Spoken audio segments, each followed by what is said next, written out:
चार खबर देख रहे हैं आप, साथ में आपके शिखा ठाकुर। चार के बाद में सबसे पहले बात करेंगे हरियाणा के नूह की, जहां हिंसा ने अब तक 6 लोगों की जान ले ली है।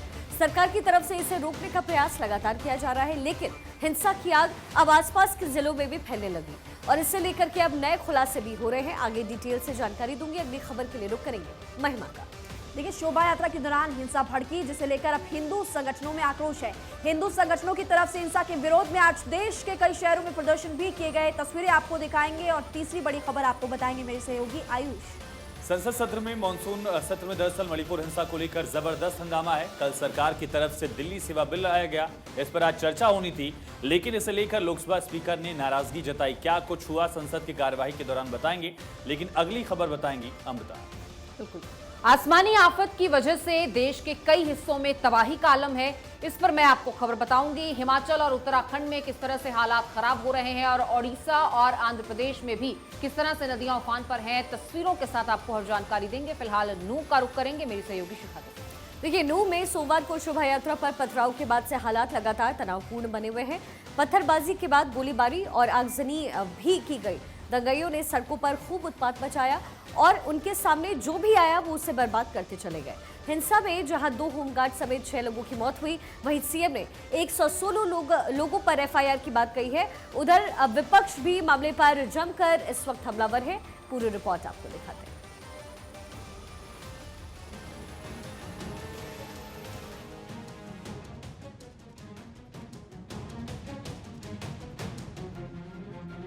नूह हिंसा की आग, दिल्ली यूपी तक तनाव। अब तक 116 गिरफ्तार। सख्त मनोहर सरकार। हरियाणा के नूह में विश्व हिंदू परिषद की ब्रिज मंडल यात्रा के दौरान हिंसा और बवाल के बाद लगातार तीसरे दिन आज भी तनाव बना हुआ है। दोबारा हालात ना बिगड़े, इसको लेकर एहतियातन आज भी कर्फ्यू जारी है। तो आसपास के इलाकों में नूह हिंसा की आग देखने को मिल रही है। नूह सीमा से सटे जिलों में हिंसक घटनाएं बढ़ गई हैं। नूह के साथ ही गुरुग्राम, रेवाड़ी, पलवल, फरीदाबाद, सोनीपत, पानीपत और महेंद्रगढ़ में धारा 144 लागू है। तो 4 जिलों में इंटरनेट बंद है। गुरुग्राम, पलवल में मंगलवार देर रात तक कई जगहों पर आगजनी भी देखने को मिली। विरोध को देखते हुए नूह समेत कई इलाकों में पैरा मिलिट्री की 13 कंपनियों की तैनाती की गई है। कई जगह सुरक्षा बलों ने आज सुबह फ्लैग मार्च भी किया। संदर्भ में अब तक वहां पर 41 एफआईआर दर्ज हो चुके हैं और 116 लोगों को अरेस्ट किया गया है। उन्हें आज न्यायालय में पेश किया जाएगा और उनकी पुलिस रिमांड ली जाएगी और उनसे और विस्तार से पूछताछ किया जाएगा। राज्य के मुख्यमंत्री मनोहर लाल ने हिंसा में 6 लोगों की मौत की पुष्टि की है। सीएम ने कहा है अब तक 116 लोग गिरफ्तार किए जा चुके हैं, तो 44 एफआईआर भी दर्ज की गई है। सीएम ने लोगों से शांति बनाए रखने की अपील की। वहीं हरियाणा प्रशासन भी नजर बनाए हुए है।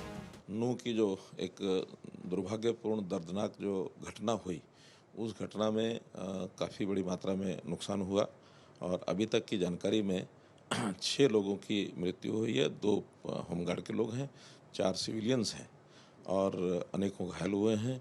जो षड्यंत्रकारी इस प्रकार से थे, जो दोषी लोग थे, उनको पकड़ा जा रहा है। उनके लिए सर्च ऑपरेशन भी किया गया है और जो लोग भागे हुए हैं उनको पकड़ने की कोशिश की जा रही है।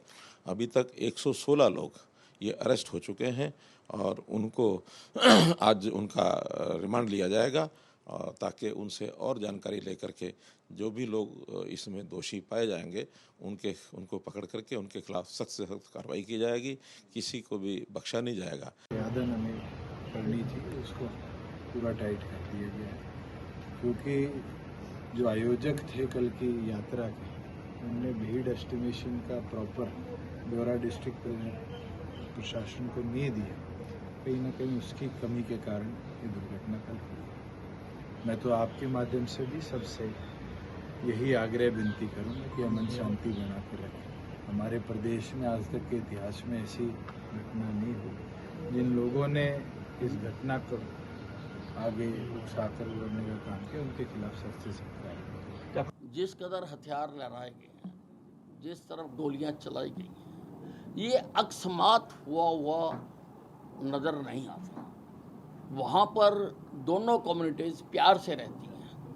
ये तो किसी ना किसी ने इंजीनियरिंग की है या इसको मास्टरमाइंड किया है, जो देश की, प्रदेश की और देश की शांति को भंग करना चाह रहा है। लेकिन मैं किसी जल्दी नतीजे पर नहीं पहुंचना चाहता हूं। पहले हमारा प्राइमरी ऑब्जेक्ट है वहां पर स्थिति को कंट्रोल में लेना और शांति बहाल करना। और मैंने कह दिया है अधिकारियों को कि इसकी गहनता से जांच करें। जांच करने के बाद जो भी सामने आएगा किसी को भी बख्शा नहीं जाएगा। सरकार अलर्ट मोड पर है तो नू हिंसा पर अब सियासत भी खूब हो रही है। सांप्रदायिक दंगा का भड़कना और इसका गुड़गांव व अन्य क्षेत्रों में बिना रोक टोक फैल जाना तथा उस हिंसा में अनेकों लोगों के हताहत होने के साथ ही धार्मिक स्थल सहित लोगों की संपत्तियों की भारी हानि होने से ये साबित होता है कि मणिपुर की तरह ही हरियाणा राज्य में भी कानून व्यवस्था काफ़ी बुरी तरह से ध्वस्त है। और जो नू में हो रहा है ये बहुत सख्त दिल को तोड़ने वाली घटना हुई है। धर्मों की लड़ाई करना भारत के लिए ठीक नहीं है। भारत सबका देश है, हर धर्म का देश है और हर धर्म को इजाज़त है आगे बढ़ने की। ये है हमारा कॉन्स्टिट्यूशन और इसी पे हम जिंदा हैं। कोई ऐसा देश नहीं है जहाँ जिस तरह भारत है। और जो ये हो रहा है ये गलत है और हुकूमत को इसको बंद करना चाहिए। जो ये नू के अंदर जो घटना घटी निश्चित तौर से बड़ी प्रशासनिक विफलता सरकार द्वारा हुई, तभी ये घटना कहीं ना कहीं जो आज उप मुख्यमंत्री जी की जो स्टेटमेंट आई है और जो MOS केंद्रीय मंत्री राव इंद्रजीत जी की स्टेटमेंट आई है वो भी प्रशासनिक विफलता की बात उन्होंने कही है। और मुख्यमंत्री जी का जो ये कहना है कि भाई इसके पीछे कोई अचानक नहीं हुई, पीछे प्लानिंग थी, तो ये अगर थी तो यहाँ ये भी आपका जो बयान है ये सरकार की प्रशासनिक विफलता को ही दर्शा रहा है। तो ये प्रश्न बहुत से उठते हैं, हम इन प्रश्नों को उठाने का काम करेंगे। तो चलिए एक नजर नू हिंसा के बाद हरियाणा के हालातों का ताजा अपडेट आपको बताते हैं। नू में कर्फ्यू और पलवल में स्कूल बंद। हरियाणा रोडवेज ने 4 रूट पर बस सेवा बंद की। वर्क फ्रॉम होम की सलाह। फरीदाबाद में B.Ed परीक्षाएं रद्द। कई जगह मोबाइल इंटरनेट बैन। भड़काऊ कंटेंट साझा न करने की अपील। नू में तनाव के बाद अलर्ट पर अग्निशमन विभाग। हरियाणा पुलिस अलर्ट पर। मंदिर मस्जिद की सुरक्षा बढ़ी। CCTV फुटेज से उपद्रवियों की पहचान। नू में हिंसा के बाद सरकार से लेकर प्रशासन तक सब अलर्ट पर है। आरोपियों की धरपकड़ भी तेज हो गई है। और इसी बीच नू हिंसा मामले में शुक्रवार को सुप्रीम कोर्ट में अब अगली सुनवाई होगी। सुप्रीम कोर्ट ने 3 राज्यों को इस पूरे मामले को लेकर नोटिस जारी किया। यूपी, हरियाणा और दिल्ली को सुप्रीम कोर्ट की तरफ से नोटिस दिया गया है। सुप्रीम कोर्ट ने सुनवाई के दौरान कहा विश्व हिंदू परिषद बजरंग दल के प्रदर्शन पर रोक नहीं रहेगी। हालांकि उनकी तरफ से यह भी क्लियर किया गया कि विश्व हिंदू परिषद जब रैलियां करेगा तब तक उसकी रिकॉर्डिंग होगी जिसे रखा जाएगा। और अब इस पूरे मामले को लेकर के अगली सुनवाई सुप्रीम कोर्ट में होगी शुक्रवार को। VHP बजरंग दल के प्रदर्शन पर फिलहाल रोक नहीं रहेगी, यानी जिन रैलियों पर रोक लगाने की मांग की जा रही थी दूसरे समुदाय की तरफ से, उस पर अपना स्टैंड सुप्रीम कोर्ट ने क्लियर किया है। और सुप्रीम कोर्ट की तरफ से कहा गया कि रैलियों पर रोक नहीं, लेकिन वीडियो रिकॉर्डिंग की जाएगी। इसी बीच एक और बड़ी जानकारी मिल रही है नू हिंसा पर। हरियाणा पुलिस की FIR में बड़ा खुलासा। 600 से 700 लोगों ने पुलिस पर हमला किया। FIR में इस बात का जिक्र। धार्मिक नारेबाजी करते हुए पुलिस पर यह पथराव किया गया। पुलिस पर अवैध हथियारों से फायरिंग की गई। 600 से 700 लोगों की भीड़ ने पुलिस पर फायरिंग की थी। फायरिंग में एक इंस्पेक्टर के पेट में गोली लगी। फायरिंग में ASI जगबीर, इंस्पेक्टर अनिल को गोली लगी है। पुलिस ने भीड़ को हटाने के लिए हवाई फायरिंग भी की है, ये भी बात FIR में है। और पुलिस ने लोगों को समझाने और रोकने की कोशिश की थी। सोची समझी साजिश के तहत घटना को अंजाम दिया गया है। पुलिस FIR में इस बात का जिक्र है।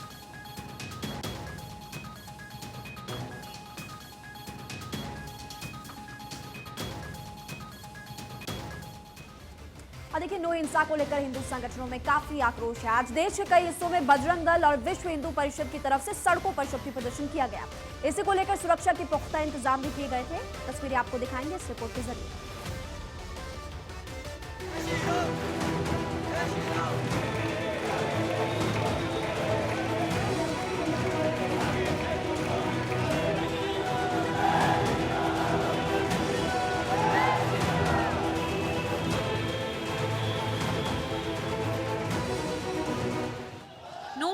लेकर देश के हिंदू संगठनों में उबाल।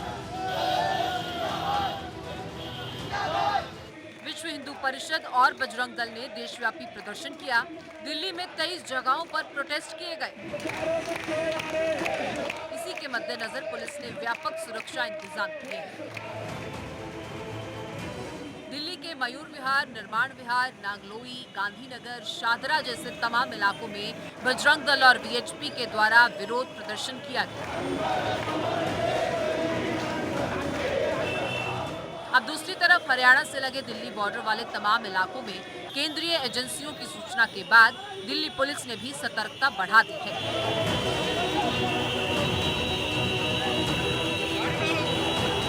बदरपुर बॉर्डर, आया नगर बॉर्डर जैसे तमाम इलाकों में दिल्ली पुलिस की तरफ से सुरक्षा कड़ी की गई है और साथ ही पुलिसकर्मियों को अलर्ट मोड पर रहने को कहा। देखिए, बहुत ही ये सैड इंसिडेंट्स हैं जो हुए हैं हमारी नेबरिंग स्टेट में, और हम उसके ऊपर पैनी नज़र रखे हुए हैं और हम इंश्योर कर रहे हैं कि दिल्ली में कोई भी जो संवेदनशील इलाके हैं उसके ऊपर हम अलर्ट रहें, और जहाँ जहाँ ज़रूरत पड़ रही है या हमें लगता है कि यहाँ अधिक संवेदनशील इलाका है तो वहाँ हम एक्स्ट्रा फोर्स भी प्रोवाइड कर रहे हैं।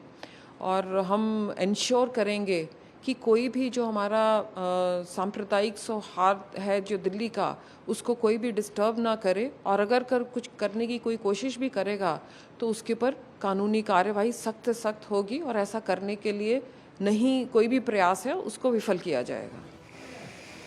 विश्व हिंदू परिषद के आह्वान के बाद बजरंग दल के सदस्यों ने निर्माण विहार मेट्रो स्टेशन पर प्रदर्शन किया।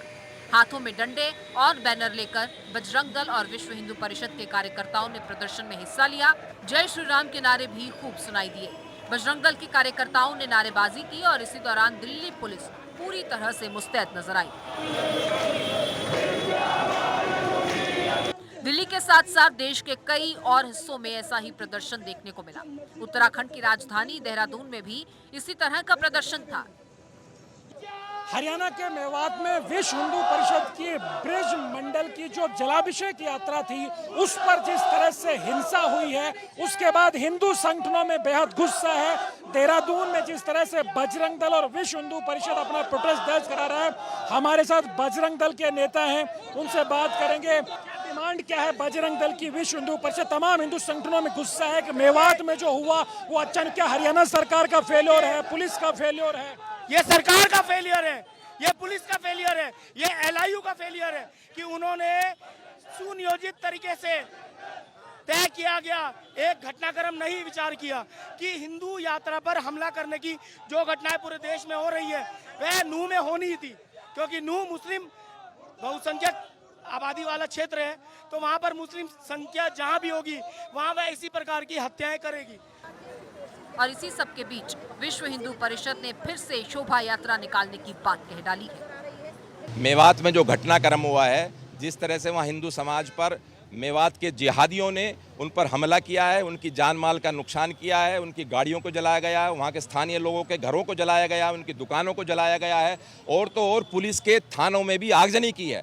तो इससे लगता है कितना बड़ा षड्यंत्र इसके पीछे था। उस षड्यंत्र की पड़ताल शासन प्रशासन करे, दोषियों को शीघ्र पकड़े और उनको कड़ी से कड़ी सजा दे, उनकी प्रॉपर्टी जब्त की जाए, उन पे एनएसए लगाया जाए और उस प्रॉपर्टी जब्त करके उसको नीलाम किया जाए, और जिन लोगों का नुकसान हुआ उसकी भरपाई उससे की जाए। वहाँ पर भी जैसे यूपी में बुलडोजर चलता है, यहाँ भी उनकी प्रॉपर्टी पे बुलडोजर चला जाए, क्योंकि अपराधियों के साथ, जिहादियों के साथ जब तक सख्त कार्रवाई नहीं होगी वो चैन से नहीं बैठेंगे। हमने वहाँ सीआरपी और अर्धसैनिक बलों की एक स्थायी टुकड़ी तैनात करने की मांग भी की है, ताकि इस तरह की नापाक ताकतें वहाँ दोबारा से अपना फन्ना उठा सके। पुलिस एक तरफ इलाके में शांति की बात कह रही है, लेकिन जमीनी हकीकत कुछ और ही है। वहीं सबके बीच हिंसा को लेकर रोज नए नए खुलासे हो रहे हैं। Bureau report, Bharat 24।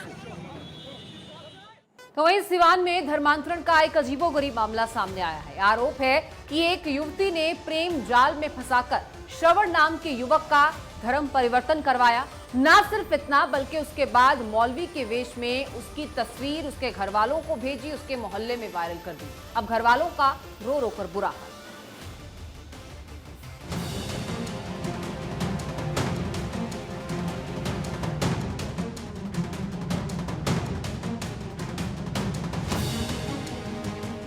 इन दो तस्वीरों को देखिए। दोनों ही तस्वीरों में दिखने वाले इस युवक के धर्म को आप आसानी से अलग अलग बता सकते हैं, लेकिन ये दोनों ही एक युवक की तस्वीरें हैं। दावा है कि इसका नाम पहले श्रवण था। युवक के परिजनों का आरोप है कि युवती को प्रेम जाल में फंसाकर उसका धर्म परिवर्तन करवाया गया है।